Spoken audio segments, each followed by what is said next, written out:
అలానే మిస్సెస్రావు why not Pulivendula ఇది తరచూ అనేక వేదికల మీద విన్నాం. ఎప్పుడు 2024 ఎన్నికలకు ముందు పులివెందులతో సహా ఆంధ్రప్రదేశ్ మొత్తం స్వీప్ చేస్తుంది తెలుగుదేశం పార్టీ లేదా కూటమి అనేటువంటి ప్రచారం చేశారు.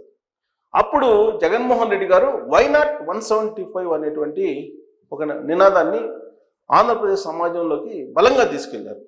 సీన్ కట్ చేస్తే 2024 ఎన్నికల ఫలితాలు వచ్చిన తర్వాత వై నాట్ పులివెందుల కరెక్ట్గా లేదు, వై నాట్ 175 అట్టర్ ఫ్లాప్ అయింది. మరి ఇప్పుడు వై నాట్ పులివెందుల నినాదాన్ని వెనక్కి తీసుకుందా తెలుగుదేశం పార్టీ అంటే తీసుకోలేదు. వై నాట్ 175ని వెనక్కి తీసుకుందా వైసీపీ అంటే ఆల్రెడీ తీసేసుకుంది. 11 స్థానాలకు పరిమితం అయిపోయింది. 175 అనేది ఇంపాసిబుల్ అనేది అర్థమైపోయింది ఆ పార్టీకి. ఇప్పుడు ఏం చెప్తున్నారు, సింగిల్ నెంబర్ అని ప్రచారం చేస్తుంది, కానీ రాబోయే రోజుల్లో తెలుగుదేశం పార్టీకి వై నాట్ 175 అని చెప్పట్లా. బట్ ఇవాళకి కూడా తెలుగుదేశం పార్టీ ఏం చెప్తుందంటే వై నాట్ పులివెందుల అనేటువంటి కాన్సెప్ట్లో అడుగులు వేస్తుంది. దానికి మహానాడు వేదిక అయింది. కడపలో మహానాడు పెట్టారు. తెలుగుదేశం పార్టీ ఆవిర్భావం తర్వాత మొట్టమొదటిసారిగా కడపలో మహానాడు జరుగుతుంది. అక్కడ సక్సెస్ చేయడమే మహానాడిని తొలి విజయం పులివెందుల మీద, కడప జిల్లా మీద. ఎందుకంటే 2024 ఎన్నికల్లో కడపలో మొత్తం 10 అసెంబ్లీ స్థానాలు ఉంటే 7 స్థానాల్లో కూటమి ప్రభుత్వం గెలుచుకుంది. కేవలం 3 స్థానాలను వైఎస్ఆర్ కాంగ్రెస్ పార్టీ గెలుచుకుంది. అదే 2019కి వచ్చేటప్పటికి 10 స్థానాలు అక్కడ ఉంటే 10 స్థానాల్లో వైఎస్ఆర్ కాంగ్రెస్ పార్టీ గెలిచింది. పైగా అత్యధిక మెజార్టీతో గెలిచారు. మరి ఆ ఓట్ బ్యాంక్ ఏమైంది, ఆ పర్సంటేజ్ ఏమైపోయింది వైఎస్ఆర్ కాంగ్రెస్ పార్టీకి అంటే జగన్మోహన్ రెడ్డి గారి యొక్క పరిపాలన మీద విసుగు చెందారు. దాంతో కడపలో కూడా వైఎస్ఆర్ కాంగ్రెస్ పార్టీ చతికిలబడింది. కడపలో ఉండేటువంటి ప్రజలు లేదా పులివెందుల ప్రజలు ప్రధానంగా వైఎస్ ఫ్యామిలీకి చాలా అనుకూలంగా ఉంటారు. అది వైఎస్ ఫ్యామిలీ అడ్డా అని చెప్పి చెప్తూ ఉంటారు. మరి 2024లో చూస్తే కనుక మొత్తం తిరగబడిపోయింది. అందుకే ఇప్పుడు గెలిచినటువంటి 3 స్థానాలు కూడా లేకుండా రాబోయేటువంటి ఎన్నికల్లో 10కి 10 స్థానాలను కూటమి ప్రభుత్వం గెలుచుకోవాలి అనేది చంద్రబాబు నాయుడు గారి యొక్క టార్గెట్. మహానాడు వేదికగా ఆయన ఇచ్చినటువంటి ప్రసంగంలో ప్రధానమైనటువంటి స్లోగన్ ఏంటంటే వచ్చే ఎన్నికల్లో కడప జిల్లాలో ఉండేటువంటి 10 నియోజకవర్గాల్లో 10 నియోజకవర్గాల్లో కూటమి ప్రభుత్వానికి రావాలి, కూటమికి రావాలి అనేటువంటి కాన్సెప్ట్ తీసుకున్నారు ఆయన. అదే నినాదాన్ని వినిపించారు. క్యాడర్ కూడా దిశానిర్దేశం అదే చేశారు. సో రాబోయేటువంటి రోజుల్లో పులివెందులతో సహా కూటమి గెలుచుకోవాలి, ఆ స్థాయిలో తెలుగుదేశం పార్టీ కార్యకర్తలు పనిచేయాలి అనేటువంటి అభిప్రాయాన్ని చంద్రబాబు నాయుడు గారు వ్యక్తం చేశారు. యాక్చువల్గా కడప మీద అంత ఫోకస్ ఎందుకు? గతంలో ఎప్పుడు వై నాట్ పులివెందుల అనేది రాలేదు కదా, ఈసారి ఎందుకు వచ్చింది అనేది అనుకోవచ్చు. ఎన్నికల ముందు కుప్పంలో చంద్రబాబు నాయుడు గారిని ఓడించాలనేటువంటి పెద్ద నినాదం చేశారు జగన్మోహన్ రెడ్డి గారు. పెద్దిరెడ్డి రామచంద్రారెడ్డి గారు పెద్ద సవాల్ చేశారు. అలాగే చిత్తూరు జిల్లాలో ఉండే అనేక మంది లీడర్లు కూడా కుప్పంలో చంద్రబాబు నాయుడు గారిని ఓడించాలనేటువంటి ఒక ప్రయత్నం చేశారు. కానీ వాళ్ళ ప్రయత్నాలు ఏవి కూడా సాకారం కాలేదు. చివరికి కుప్పంలో అడుగు పెట్టడానికి కూడా చంద్రబాబు నాయుడు గారిని అడ్డుకున్నారు.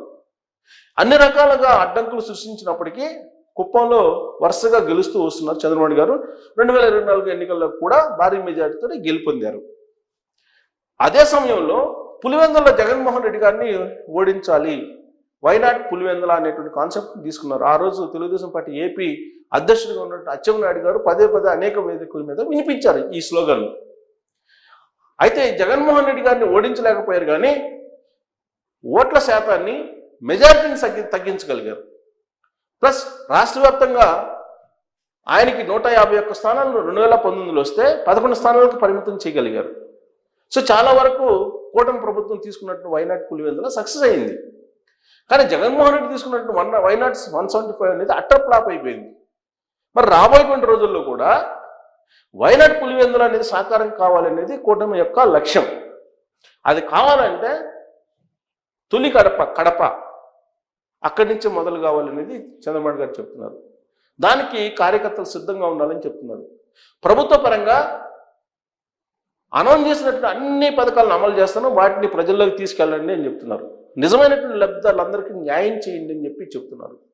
ఈ వై నాట్ పులివెందుల అనేటువంటి దాన్ని పూర్తి స్థాయిలో సాకారం చేసుకోవడానికి చంద్రబాబు నాయుడు గారు సిద్ధమవుతున్నారు.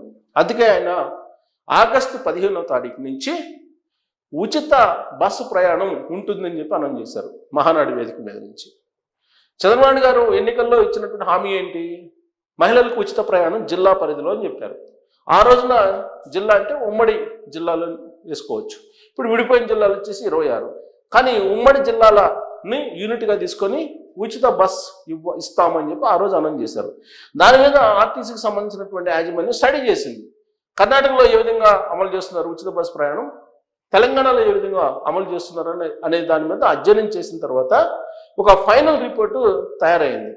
ఆ ఫైనల్ రిపోర్ట్ ప్రకారమే మహిళలకు ఉచిత బస్ ప్రయాణం కల్పించబోతూ ఉంది ఇప్పుడున్నటువంటి ప్రభుత్వం. ఆ విషయాన్ని మహానాడు వేదికగా ఆయన అనౌన్స్ చేశారు. ఇక అన్నదాత సుఖీభవ, ఏడాదికి 20,000 రూపాయలు అన్నదాతకు రైతులకి ఇస్తా ఉన్నారు. దాన్ని కూడా 3 విడతలుగా సంవత్సరానికి ఇంప్లిమెంట్ చేయబోతున్నాము. కేంద్ర ప్రభుత్వం ఎప్పుడైతే సహాయం అందిస్తుందో రైతులకి, అదే సమయంలో మ్యాచింగ్ గ్రాంట్ కింద రాష్ట్ర ప్రభుత్వం కూడా అందజేస్తుంది 3 విడతలుగా. సో 3 విడతలు కలుపుకుంటే 20,000 రూపాయలు వచ్చేటట్టు ఆ పథకాన్ని అమలు చేస్తామని చెప్పి చాలా క్లియర్గా అనౌన్స్ చేశారు. ఇక తల్లికి వందనం ఆల్రెడీ అమలు చేయడానికి ఈ విద్యా సంవత్సరం నుంచి రెడీ అవుతున్నామని చెప్పారు. సో టోటల్గా చంద్రబాబు నాయుడు ఇచ్చినటువంటి సూపర్ 6లు ఏవైతే ఉన్నాయో వాటన్నిటినీ అమలు చేయడానికి సిద్ధంగా ఉన్నాము. ఈ ప్రభుత్వం సిద్ధంగా ఉంది. కాబట్టి మీరు ఈ విషయాన్ని మీ ప్రజల దగ్గర ప్రచారం చేయండి అని చెప్పి క్యాడర్కు దిశానిర్దేశం చేశారు చంద్రబాబు నాయుడు గారు. దాంతోపాటు పార్టీలో కీలకమైనటువంటి పదవులు కూడా నిజమైనటువంటి నికార్సైనటువంటి చిత్తశుద్ధి కలిగినటువంటి కార్యకర్తలకే ఇస్తాము. ఫ్రెషర్స్కి లేదంటే జూనియర్స్కి ఎక్కువగా అవకాశం ఇస్తాము. ఎవరైతే పార్టీ కోసం చురుగ్గా పనిచేస్తారో వాళ్ళకే ఇస్తామని చెప్పి చెప్పారు. అలాగే ఎవరైతే అందుబాటులో ఉండరో ఎమ్మెల్యేలు లేదా మంత్రులు వాళ్ళ మీద నిఘా పెట్టాము. పార్టీని బలోపేతం చేయడానికి ప్రభుత్వం అభివృద్ధి సంక్షేమం అనేటువంటి రెండింటిని సమాన దిశగా తీసుకెళ్తుంది. కాబట్టి వీటిని ప్రజలకు బలంగా పంపించాలంటే క్యాడర్ చురుగ్గా ఉండాలి. కాబట్టి వై నాట్ పులివెందుల కాన్సెప్ట్ తోటి మళ్ళీ 2029 దిశగా పయనం అవ్వాలని చెప్పి ఒక దిశానిర్దేశం మహానాడు వేదిక మీద నుంచి తెలుగుదేశం పార్టీ జాతీయ అధ్యక్షుడు చంద్రబాబు నాయుడు గారు ఇచ్చారు. అంటే వై నాట్ పులివెందుల ఇంకా ఇప్పుడు లైవ్లో ఉంది. జగన్మోహన్ రెడ్డి గారిని ఓడించడమే పులివెందుల్లో తెలుగుదేశం పార్టీ లక్ష్యంగా అనిపిస్తుంది. అందుకే కడపలో మహానాడిని పెట్టారు. కడపలో మహానాడిని నిర్వహించడం, దాన్ని విజయవంతం చేయడం అంటే అది చాలా టఫ్. అలాంటిది చాలా ఈజీగా విజయవంతం అయింది. అంటే రాబోయేటువంటి రోజుల్లో వైఎస్ఆర్ కోట కూలిపోబోతుంది, వైఎస్ఆర్ అడ్డా మొత్తం మారిపోబోతుంది అనేటువంటి సంకేతాన్ని మహానాడు వేదిక మీద నుంచి తెలుగుదేశం పార్టీ కూటమి నేతలు ఇస్తూ ఉన్నారు. ప్రత్యేకించి చంద్రబాబు నాయుడు గారు వై నాట్ పులివెందుల అనేటువంటి కాన్సెప్ట్ని ఇంకా ఆయన విడవలేదు. 94% స్ట్రైక్ రేట్ తోటి కూటమి ప్రభుత్వం అధికారంలోకి వచ్చినప్పటికీ వై నాట్ పులివెందుల అనేది మాత్రం ఇప్పటికీ ఉంది.